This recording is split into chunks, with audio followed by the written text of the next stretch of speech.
I just want to welcome you guys again to another parent workshop. Today, we are here with Blackbird and Company, which is one of my favorite homeschooling curriculums. We are so lucky to be joined by Kim and Sarah. Kim is founder and creator of Blackbird and Company, and she is also expert in writing. She has an MFA in writing. So all those fun writing curriculums you see from Blackbird and Company, you can tell Kim thank you for that. And then Sarah is a curriculum writer also, and both of them just bring tons of experience as both educators and homeschoolers. So super excited to learn with them. Welcome, Sarah. Welcome, Kim. The floor is yours. Okay, awesome. I'm going to get back to the beginning where we should start. And what we want to talk today about is reading plus writing plus thinking equals literacy. We all have literacy in the back of our mind, and we should. Literacy is the ability to read and to write and to think with confidence. It's the willingness to engage with language, fiction and nonfiction. Being literate allows us humans to acquire information, and it allows us to construct ideas and to construct and communicate meaning.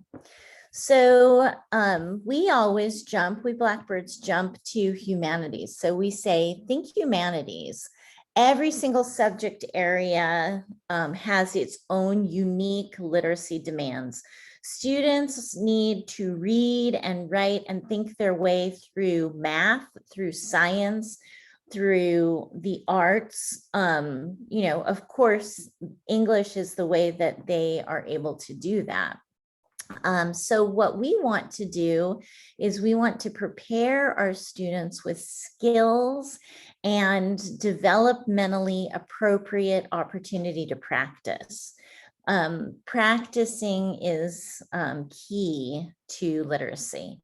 So think about it this way, that over the course of 13 years, grades kindergarten through 12th grade, students will have to learn the rules of language, how to acquire information, how to evaluate information, how to construct meaning, how to communicate effectively, and by then we're all kind of out of breath. So how does this happen? And we say, let's, think in threes. So first, we want to remember that literacy is constructed across time. It's an incremental process. We always say to teachers and parents and students who may panic at times because it's all too overwhelming, remember, be the tortoise, not the hare. Literacy does not ever happen checklist style. Of course, there are always benchmarks to keep in mind, but we need to always be sensitive that we're dealing with individuals and individual learning differences. All the children that we serve are unique and beautifully and differently abled. So point number 2, when we're thinking in threes, and this I think is one of the most important ones of the three, idea making is the motivator. All children and adults, we all have ideas, or at least they should have ideas. I've been teaching writing for over 25 years, and I've seen far too many students who cross my path who've really given up on their ideas. It makes me so sad, because these are the students who don't like to write, or who might, have been labeled unable or unwilling or, willful. But I've never, ever had a child who could not be reanimated. Our students will rise to the occasion and press into the important work of writing when they are allowed to write their ideas and truly believe in their ideas. Yeah, we think that idea making is the key motivator. Okay, so now we're going to talk about higher order thinking. So first, be the tortoise, not the hare. Second, be motivated by ideas. But third, tap into higher order thinking. So years ago, when Sarah and I began bringing shape to our idea, Blackbird and Company, our goal was to create a program that would enable our own children to be inspired by the wonders of the world. We wanted them to just really tune into great stories, and we're going to share some great stories in a little while, so we're excited about that. We wanted them to really be inspired by the natural world and by science and by history, and we wanted them to be inspired by math and the arts. But to achieve this goal, we needed to lay an exceptional foundation of literacy. This means skills, right? We needed to give them these skills, though, without squelching curiosity along the way. So those strong skills would allow them and enable them to acquire a really rich fund of knowledge that in turn would enable them to become deep thinkers and communicators. And all of our children are full-fledged adults, and they really are quite amazing in terms of communicating.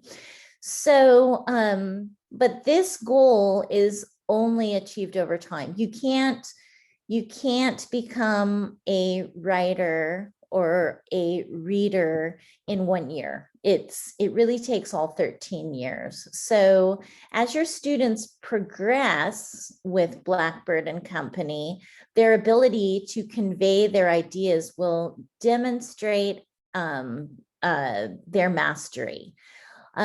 We have created a language arts curriculum with this in mind, that children should begin their education in the primary years learning how to read and write. But when they get older, they need to read and write to learn. So it's it's a good shift to keep in mind. So what we would like to do now is we'd like to take you on a little journey just through our curriculum, through our line, starting at the very beginning, kindergarten and first grade. And today, Sarah and I were talking, and we thought of it like this, that reading and writing skills, the way to think about, well, how is Blackbird different from other programs? Our goal is to help students begin their master's degree journey in kindergarten, because that's the only way you can really become an exceptional writer for sure. Okay, so in kindergarten, we have a multisensory approach to integrating reading and writing. We use objects and picture cards to introduce phonics. Students become systematically acquainted with all the phonemes that will enable them to both read and write. But if you don't use the pencil, we love the technology of the pencil, then the writing doesn't happen. So there's a lot of writing with the program in terms of, using the phonics.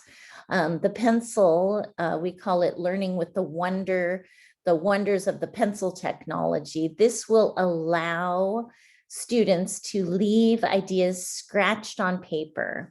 They will engage in super fun activities to strengthen their fine motor control while they're gaining sight vocabulary along the way.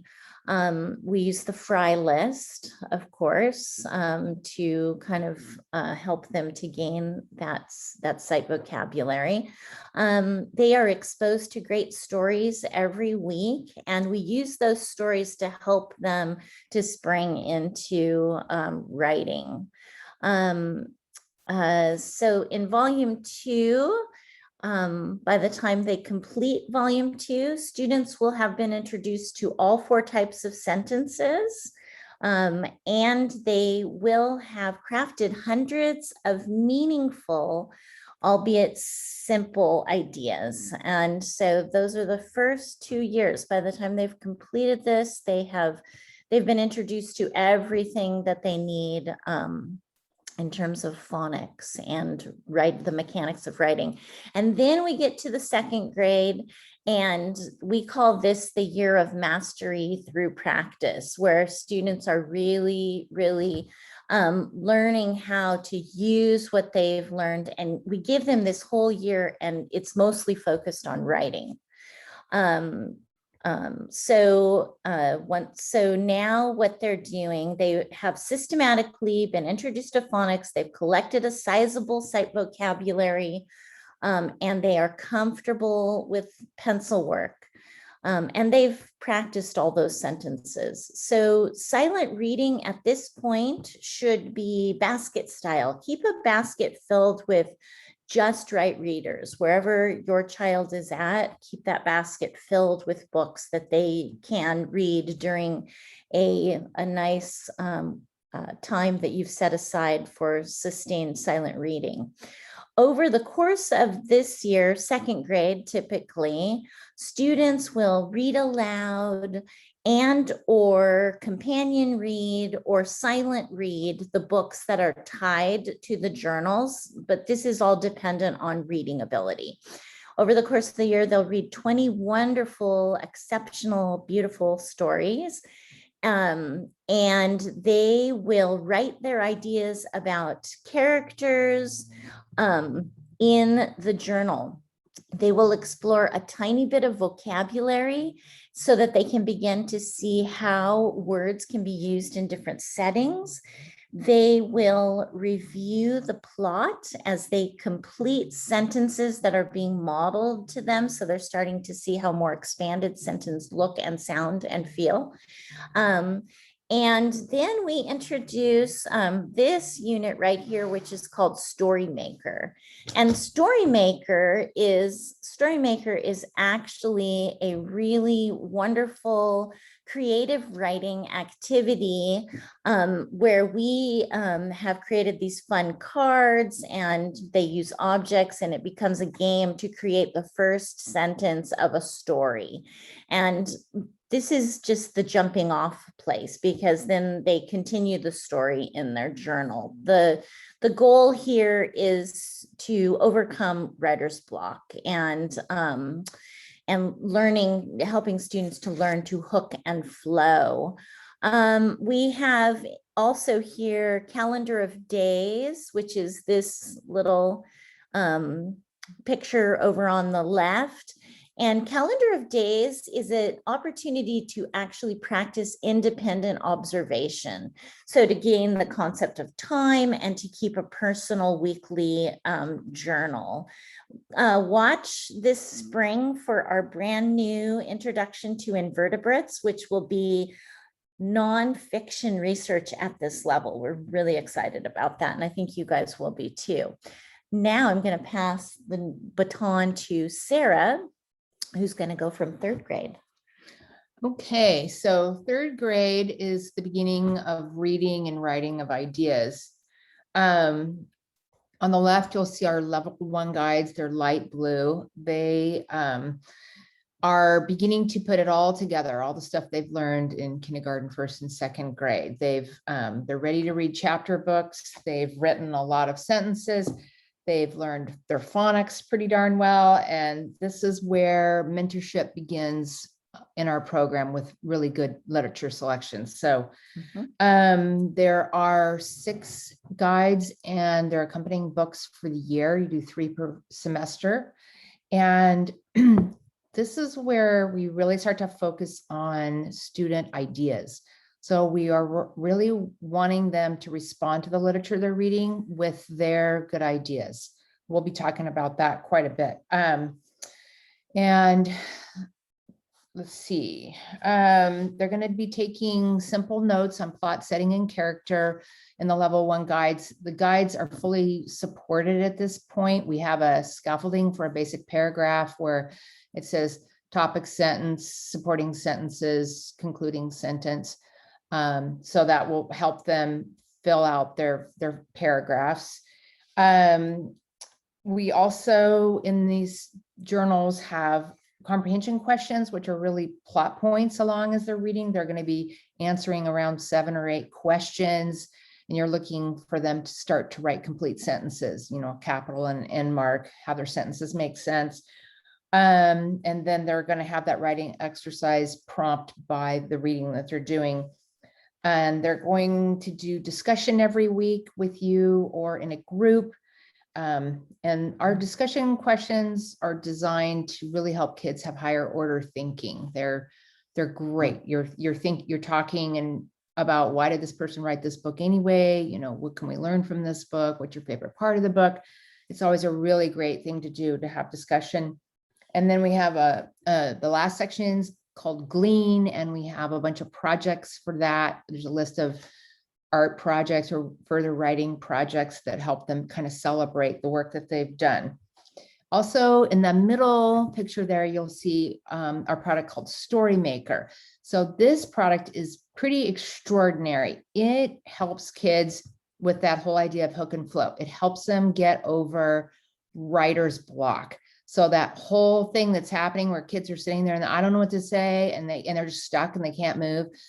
This Story Maker will change everything for that problem, because there's a can of miniatures and the kids absolutely love that. And there's character and setting cards, character and situation and setting cards, and they are constructing sentences. They're constructing language at this point rather than trying to tear it down. So it's really fun. And it really just helps to get them writing, which is what you want happening. So the next box is our research guides. So they do 4 per year, and it's famous people research. It's a 4-week guided exercise in writing a biographical essay.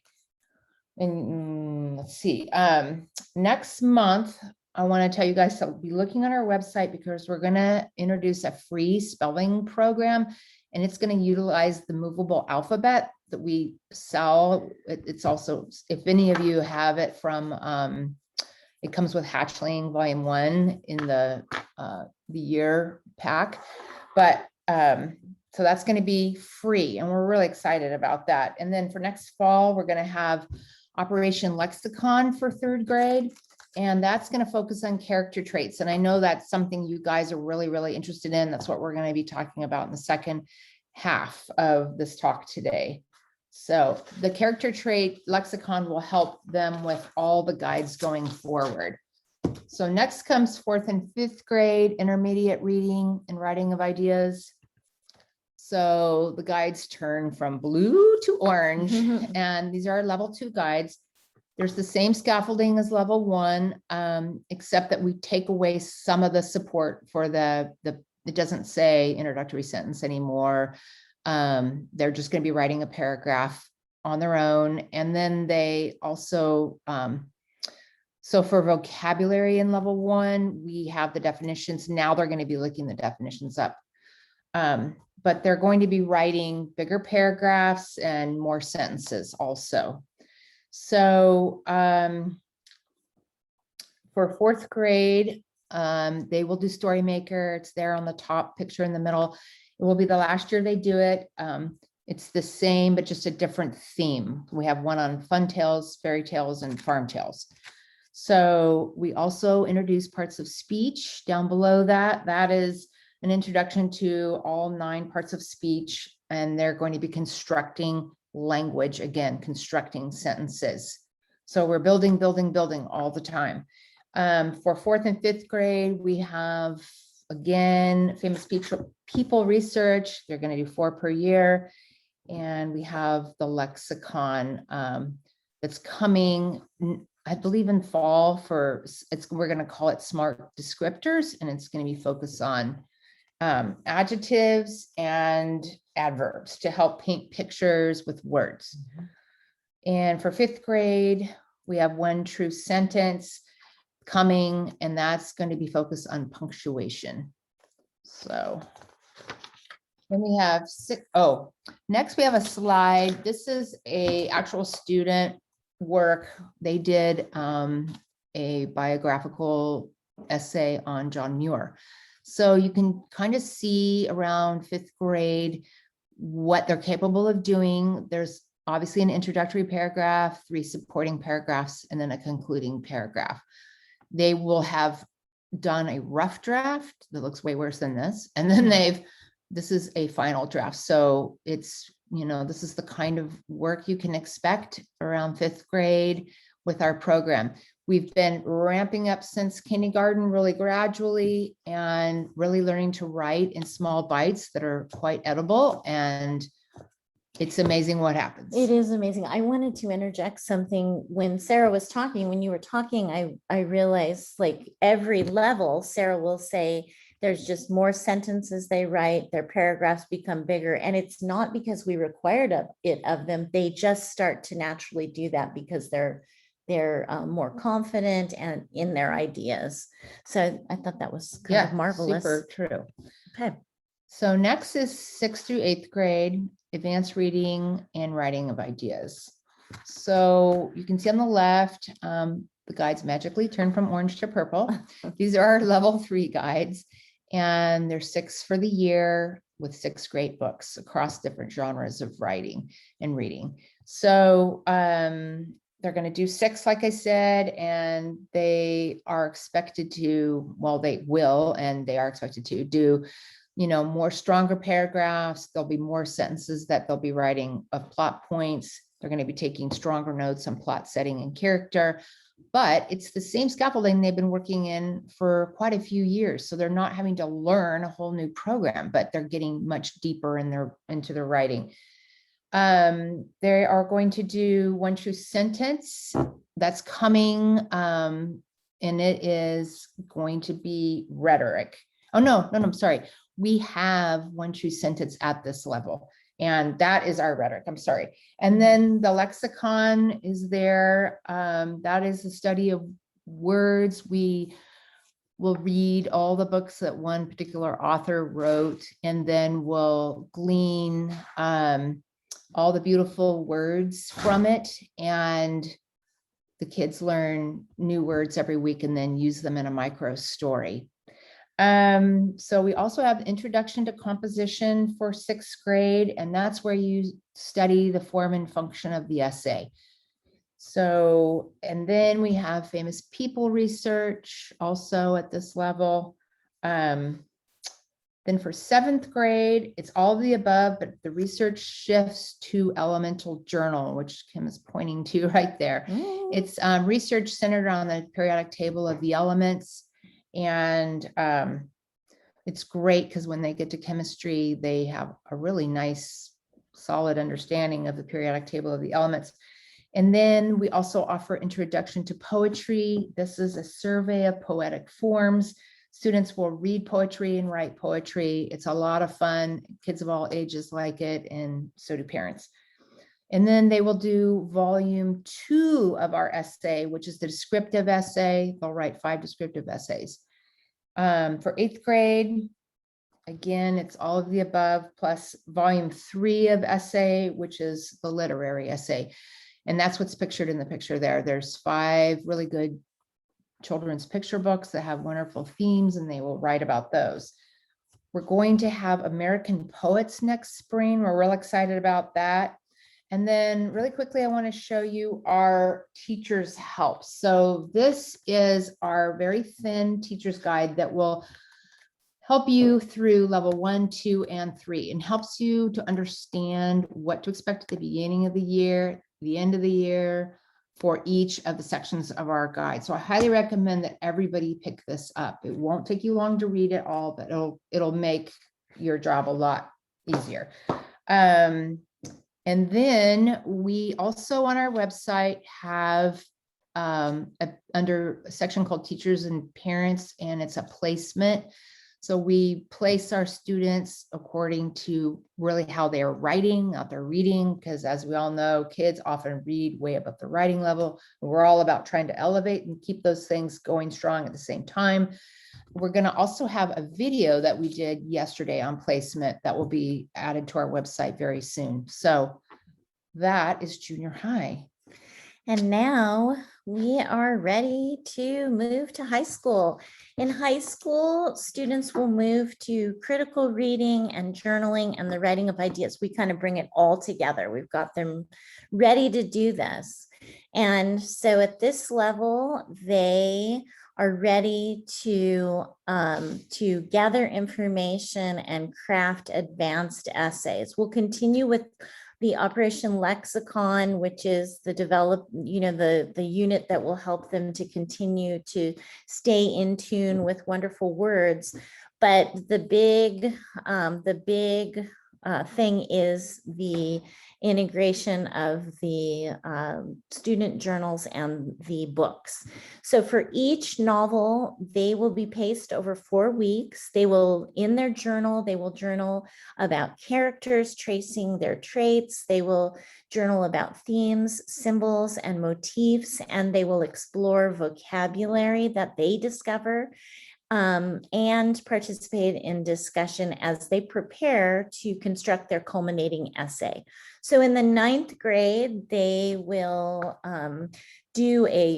read through a survey of novels, what we call surveys. So they're lighter reads so that we can really focus on the jump in writing, and they cross genres. So there will be, fiction, nonfiction, American lit, British lit, world lit, all in the 9th grade. Then in the 10th grade, we will jump to American lit with a persuasive and compare contrast essay. And in 11th grade, British lit. And they will, there is a new essay coming out, The Art of Argument. And then in the 12th grade, it's world lit. And in the 12th grade, coming this spring, not for fall, we will be introducing a really exciting unit helping students to write the long paper called Person, Place, and Thing. So watch for that in the spring.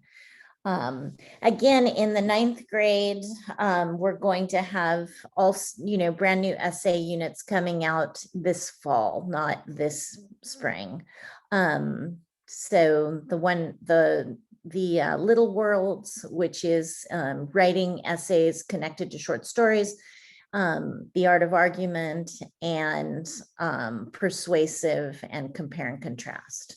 So this is high school. And this kind of takes us to the end of the journey. And you can see all of these pictures here represent our grade level collections. Each collection is a comprehensive and complete language arts unit, everything you need for an entire year. So remember, it takes 12 years. So let us help your students be the tortoise. And let's reach the finish line. Not only literate, but lifelong learners who, because 12 years, 13 years is long enough to accomplish this great goal. It's a big journey, but we can do it together, and we can do it joyfully. So, so that kind of concludes our little tour of the curriculum. And what we would like to do right now, I'm going to end the slideshow. Stop sharing. Hi, and we're back. Hi. So what we want to do now is quickly take you through journaling. Why is it that we want your students to complete one of these journals every 5 weeks? So the main reason is that every book has archetypes. So every one of these wonderful books, the characters in these books go through some sort of amazing journey that we can learn from. And so this is one of the earliest, easiest reads in our level 1, and it's Flat Stanley. And I'm sure a lot of you are familiar with this story about a little boy who wakes up one morning and he's been crushed. He's flat because of his bulletin board fell off the wall onto him. So Flat Stanley can teach us a lot of things about ourselves and can teach students a lot of things. And so what we do in our guides each week, we actually have the students take notes on characters. And at this level, they're super simple. We want them to jot down, 3 to 5 words to describe Stanley. So if you read through here, I mean, right away, he's surprised when he wakes up flat. His brother is surprised. His mother is surprised. His father is surprised. His doctor is surprised. And they talk about the parents being wanting a home that is polite when Arthur, his brother, runs down the stairs and says, "Hey, Mom, hey, Dad." Mr. Lambchop says, because he's very much in favor of politeness, says, "Hay is for horses, Arthur, not for people." And so as we go through this, we're learning what characters learn. And we learn a lot of skills about writing as we do that. So Flat Stanley, he's the ordinary guy who teaches us that there's a lot of extraordinary in the ordinary. At the higher level, there's a story that we have in our unit called the Year of Miss Agnes. This is actually set in Alaska. And so it's about a little 10-year-old girl named Frederica, Fred for short. And Fred doesn't have much faith in teachers because most teachers come to the one-room school in a remote part of Alaska, and they leave very quickly. But Miss Agnes is different, and she doesn't get frustrated, so she's super patient, and Frederica learns how to trust. And so these are the things that through journaling about characters, about the setting, just encouraging students to write, 2 or 3 places that this is set. Like in Flat Stanley, in chapter 1, it starts in the bedroom. In Stanley's bedroom, he goes downstairs to the landing of the home, and then they go to the doctor's office, just in the first part of the book. Those are important because it helps the students to kind of review the flow of the book. And then when it comes to tracing the plot every week, we just ask them simply, what is one thing that happened at the beginning of the reading, the middle of your reading, and the end? So keeping it slow, because in the journal, they will be, and they're called comprehension sentences, but that's sort of a tricky, easy thing to say. When they are composing sentences about what they've read every week, they are actually, this is a plot point that happened at the beginning of their reading, and the last one happened at the end of their reading. So we're running them through the plot again so that they go deeper into kind of the higher order thought, kind of, okay, we're retracing the story. And sometimes there's like these aha moments that come out because of that. But this is also like the pliés at a bar, because every one of these, they're practicing sentences. And over the course of the year, they will compose hundreds of sentences because they do this every week. Okay. So those are all the components, all of those components that I showed you, they will do every week, and it will become very independent and very automatic. I'm going to now show you some actual student work.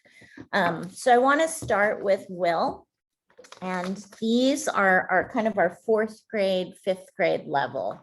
And this is the story, The Mixed Up Files of Mrs. Basil E. Frankweiler, and it was one of my favorite books when I was a little girl. I'm sure I checked it out of the library many, many times. It's a really great story set at the Metropolitan Museum of Art. So Claudia, and these are the words of Will. I went through his whole journal and I collected some of the words that he used to describe Claudia. He said she's sassy, bossy, harsh. She's disappointed, defeated, and resilient. And so I'm going to show you what that looks like. So this was, I think, one of his very first guides. He jumped in, in the 4th grade into my hybrid school. And so these are his notes on characters. And what you'll notice here is that he'll give a descriptor, and like in level 1, just writing a word that is a descriptor is fine. But what we like to do as they get older is to say, oh, give us an example from that section of the reading that demonstrates that descriptor. But so at this level, when he's just starting, he's actually just giving definitions. So he'll say something like, Mrs. Basil Lee Frankweiler is honest. She tells the truth. Well, that's just the definition of honest, but I'm not going to correct him here because look at all the things he wrote. So this is the end of the journal.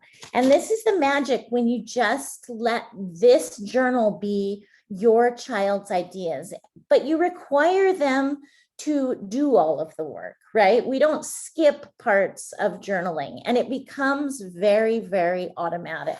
So this, you can already see how much more he's writing, right? But what's really interesting is Will said Mrs. Basil Lee Frankweiler, she was fascinated. She likes Claudia and Jamie's story. She's interested. She actually takes notes on their story. She talks about Claudia and she says, or he says that she was really disappointed and because she was sad that she was wrong about the statue. So he's starting to understand that, oh, I have to pull a specific idea to show how I had that idea about characters.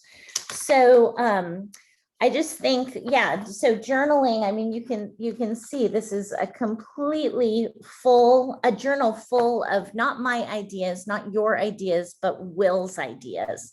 Okay, so Inside Out and Back Again, this is the same level, and it's the story of a 10-year-old girl named Ha, who is from Vietnam, or who lives in Vietnam with her family in Saigon.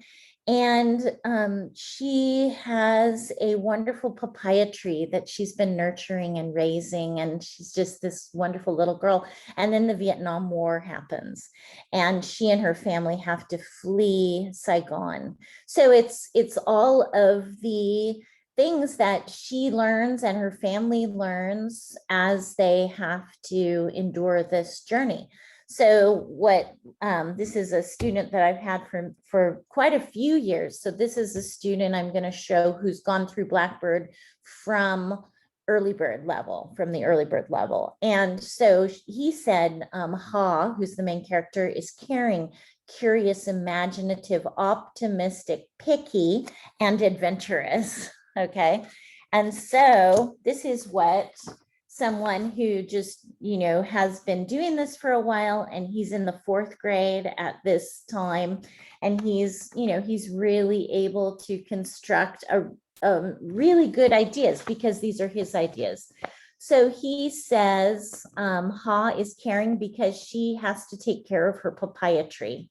She's curious about her family's past. She's rebellious when she touches the ground and gives her house bad luck.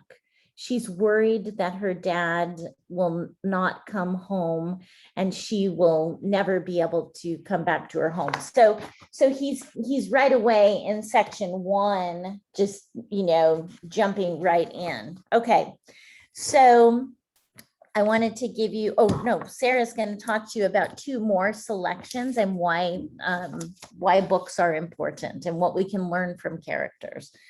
So can I ask a question really quickly? Sure. About the guides? So can you tell me how you use them kind of on a daily basis?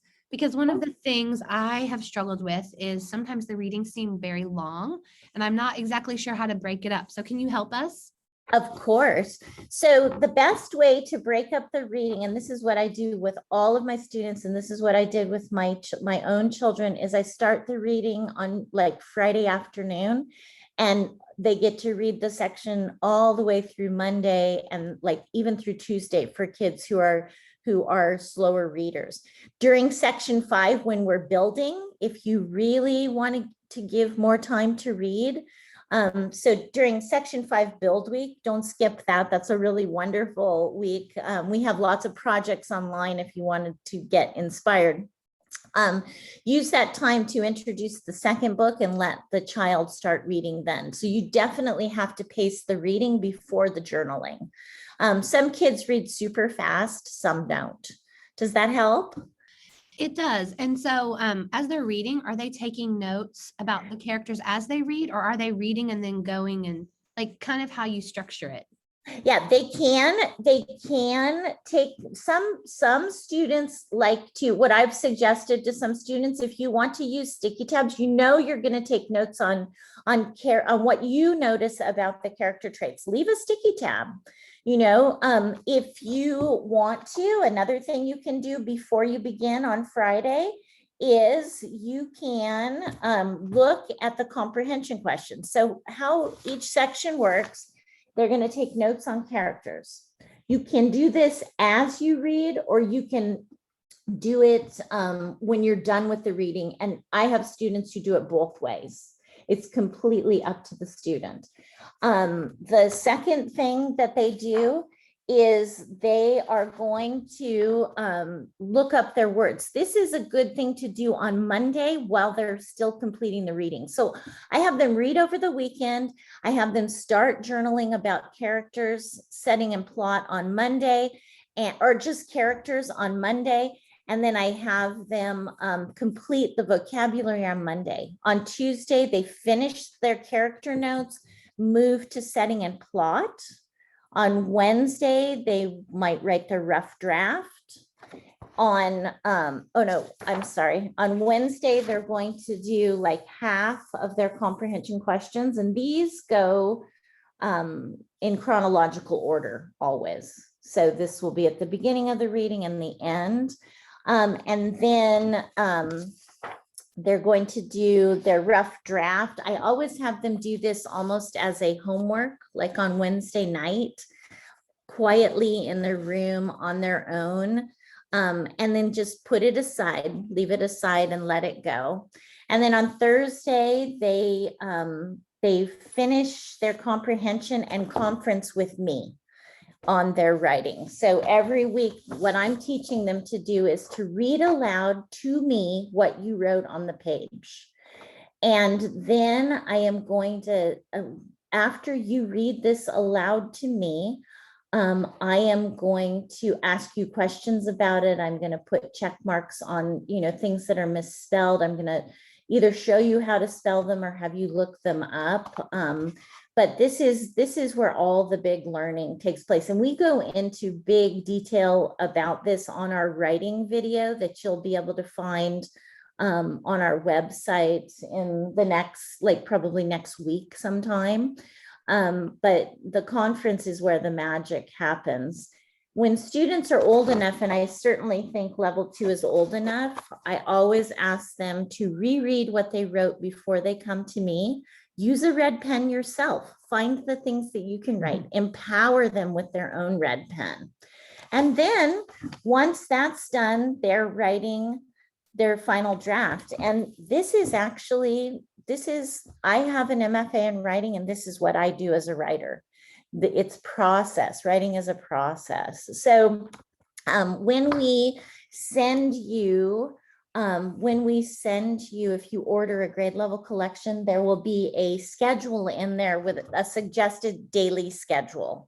So how to accomplish this. But the reading has to be tailored to your child. So my daughter was a super fast, will always be a super fast reader. My son, who's exceptionally bright, is a very slow reader like me. I'm a super slow reader. I like to enjoy, I ponder words. And so I'm going to give myself more time to read. The reading it takes the most time.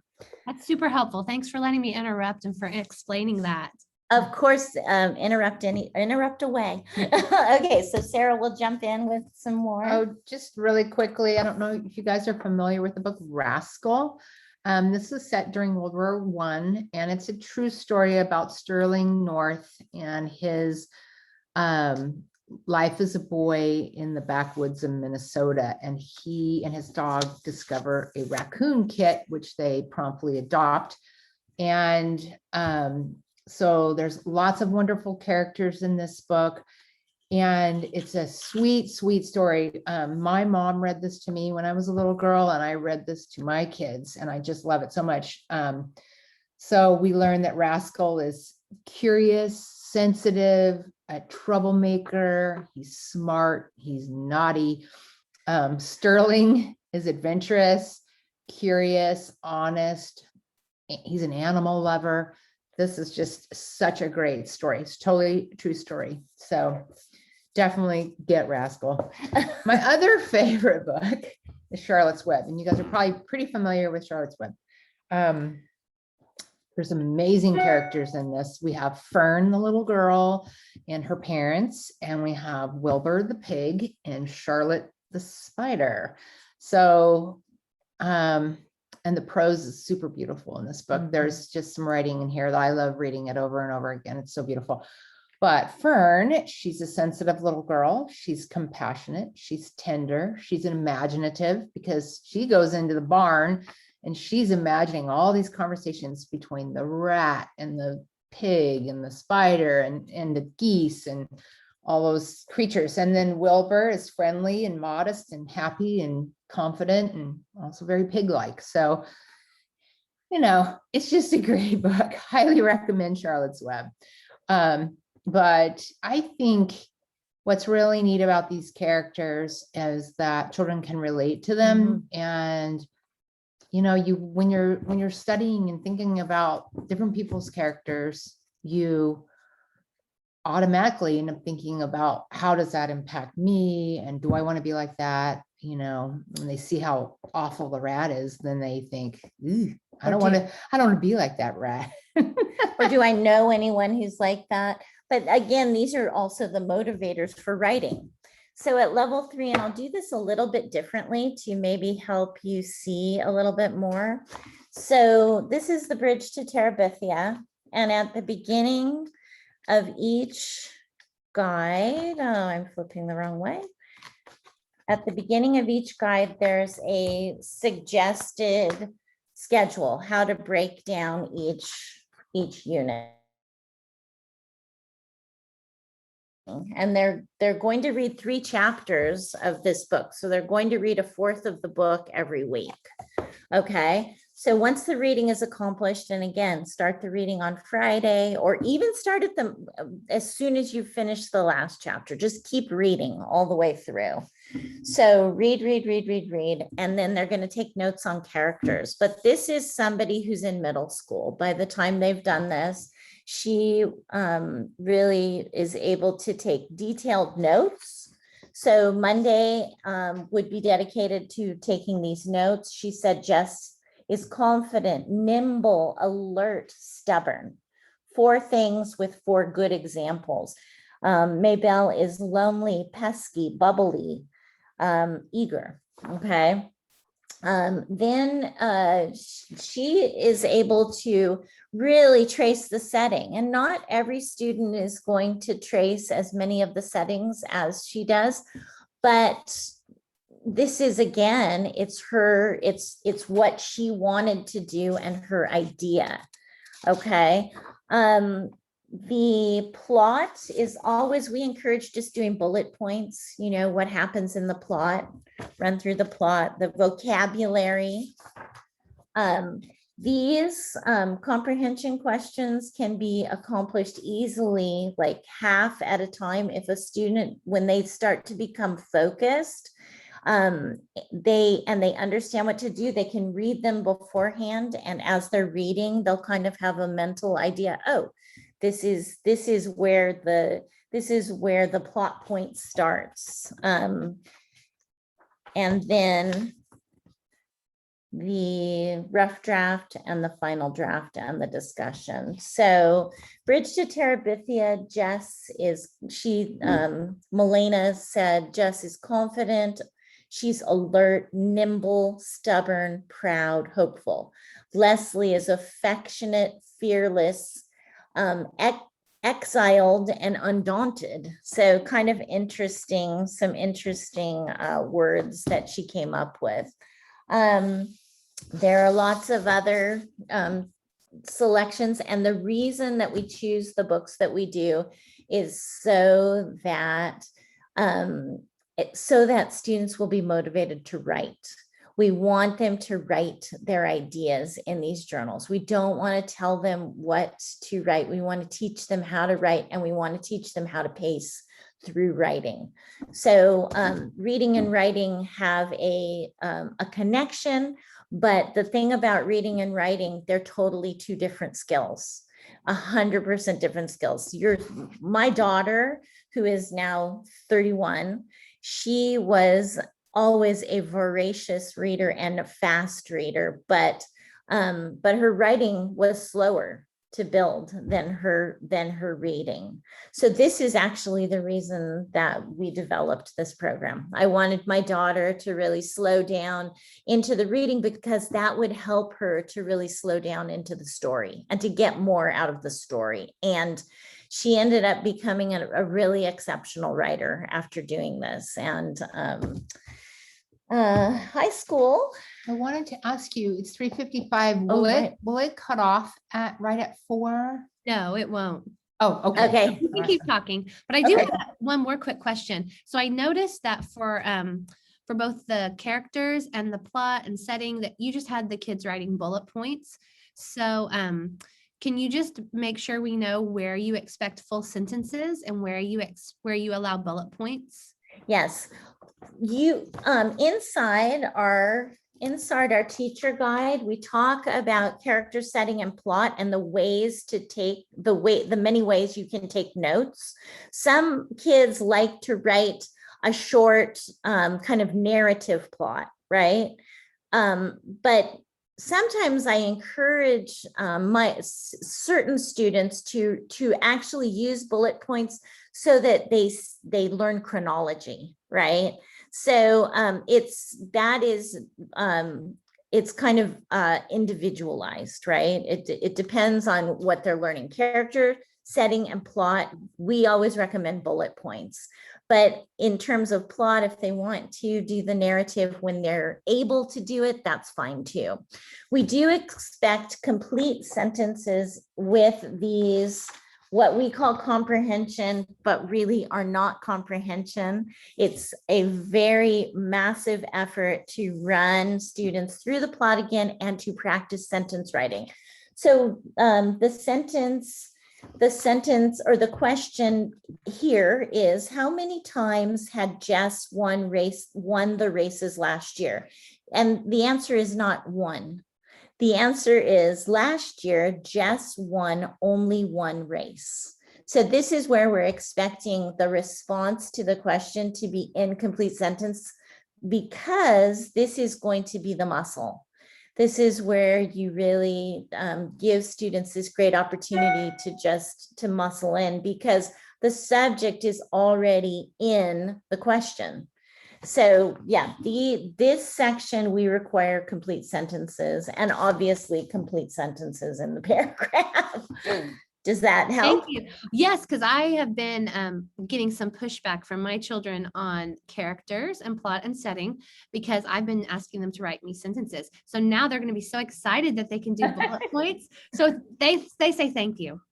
Oh, you're welcome. One of the things, and this is really important. So I hope if you can see this, if I hold it close, do you see how the the bullet point, they're single words, confident dash, right? So single words, bullet point, confident dash, nimble dash, alert dash, and then just a phrase to let me know where you found this. Yeah, less sentences. It's note taking. Yeah.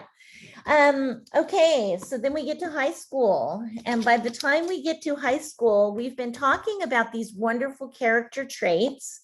And we want those character traits, we want to demonstrate that character traits might happen. Like if a character has the trait of loneliness, we're going to trace loneliness throughout the whole book, right? It might be a character trait that is common through the book, so we'll give more than one example. So in this book, Eggs, this student, Grace, she talked about David being repressed and gave a couple of examples. He's repressed whenever his grandmother brings him into social events so that he can make friends, because he's attempting to repress the emotions that he has about allowing someone into his life who could possibly hurt him. So by the time we get to high school, the thoughts are sophisticated because they've been thinking like this for years. She talked about Primrose also as being repressed. So she's able to identify now that not just one character, but two characters share this character trait in common. At the high school level, they are taking notes on characters, and we give them the characters here. And they get to choose the characters they want. They take notes on themes, symbols, and motifs, and we give them the themes and symbols and motifs to look for, and we explain what those are at the beginning.